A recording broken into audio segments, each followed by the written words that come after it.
ज्या वेळेला मला ऍक्टिंग करावीशी वाटली, ज्या वेळेला मला बदलून लोकांसमोर यावंसं वाटलं, म्हणजे स्वतःचं व्यक्तिमत्व बदलून लोकांसमोर यावंसं वाटलं, चकित करावं लोकांना, हाच आहे का तो, असं लोकांनी म्हणावं असं वाटलं, त्याच वेळेला मला आपण काहीतरी लिहायला हवं अशी एक जाणीव झाली. जितका दिलीप प्रभावळकर अभिनेता म्हणून महत्वाचा आहे, तितकाच लेखक म्हणून महत्वाचा आहे. कारण त्यांनी वेगवेगळ्या विषयांवरती लिहिलं. निघायच्या 8 दिवस आधी त्याचा फोन आला, दिलीप ते बजेट नाही. म्हटलं आता काय, आता ह्याच्यापेक्षा कमी करू?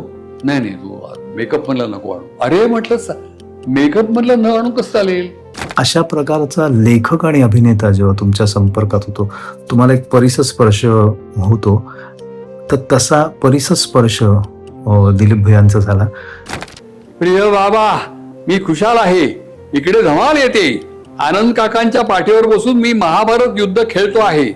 ते एकदा रथ तर एकदा हत्ती होतात. आत्ता काकू त्यांची पाठ शेकत आहेत.